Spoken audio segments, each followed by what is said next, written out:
Dear students, I am Prateek Bachwani, mathematics teacher of class 8, Mount Litra Z School, Jhansi. In this video, I am explaining you about percentage, fraction and decimals. To change a percentage to a fraction, write it as a fraction with a denominator 100 and simplify if possible. To change it to a decimal, change the fraction so obtained to a decimal. Suppose we have to convert 30% into fraction and decimal.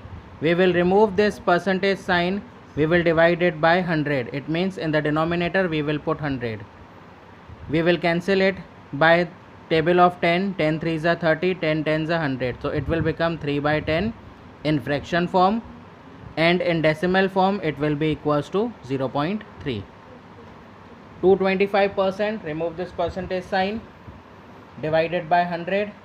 So on cancelling it, converting it into lowest term, we will get 9 by 4 by table of 25, 9 times and 4 times. And on converting it into decimal, we will get 2.25. So when we remove percentage sign, we divide by 100, and if it is possible, we simplify it and change it into fraction form, into its lowest form. It becomes in fraction, and on dividing it becomes in decimal form. Now next thing is, to change fractions and decimals to percentage, we always multiply by 100. Suppose 0.64, we have to convert it into fraction into percentage. 0.64 is multiplied by 100, it becomes 64%. 3 by 20, it is a fraction. To convert it into percentage, we multiply by 100. 21s are 25s are, it will be cancelled, and 5 3s are 15%. To find a percentage of a quantity, change the percentage to a fraction or a decimal and then multiply it by the given quantity. Suppose 25% of rupees 80 we have to calculate. So percentage sign will be removed. In the denominator we will put 100. It means it will be divided by 100 and multiply by the same value whatever is given, 80 to 80. On simplifying it, we will get rupees 20. So 25% of rupees 80 will be equals to 20. Next, percentage change. There is a formula of percentage change which is equals to increase or decrease divided by original quantity and multiply by 100. Sometimes we have to calculate increase percentage or decrease percentage. Then if there is increase, then we will put increase divided by original quantity into 100. If there is decrease in any value, then the formula will be decrease by original quantity into 100. Next topic is profit and loss. So profit and loss is related to two terms, cost price and selling price. So what is the cost price? Cost price is the amount at which a shopkeeper buys his goods. It is the amount at which a shopkeeper buys his goods.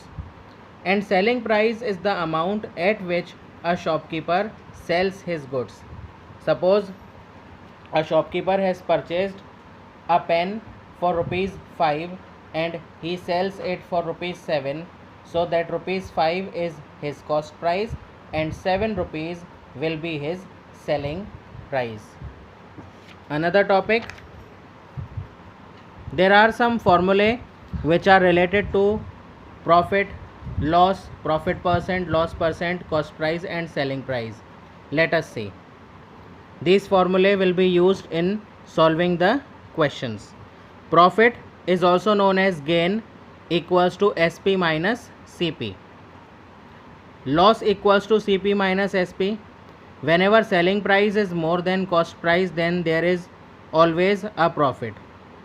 If the cost price is more than the selling price, then always loss is occurred.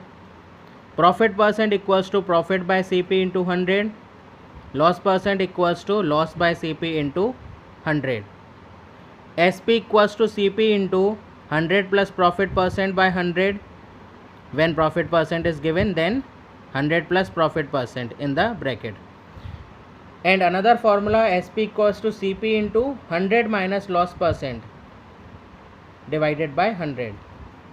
Cost price equals to selling price into 100 overall divided by 100 plus profit percent, and in case of loss percent, cost price equals to selling price into 100 divided by 100 minus loss percent.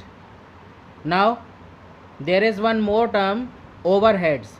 What is overhead or overhead expenses? If there are some additional expenses incurred on transportation or repair, something like this, on an article purchased, they are also included in the cost price of the article, and they are called overhead expenses. Suppose we purchased a jeans and t-shirt from the market which cost rupees 600, and rupees 100 is the transportation charges in moving from our home to market and coming back. So that rupees 100 will also be included in the cost price of that article. So it becomes 600 plus 100, 700. So that 100 rupees are the overhead expenses on that article. Thank you.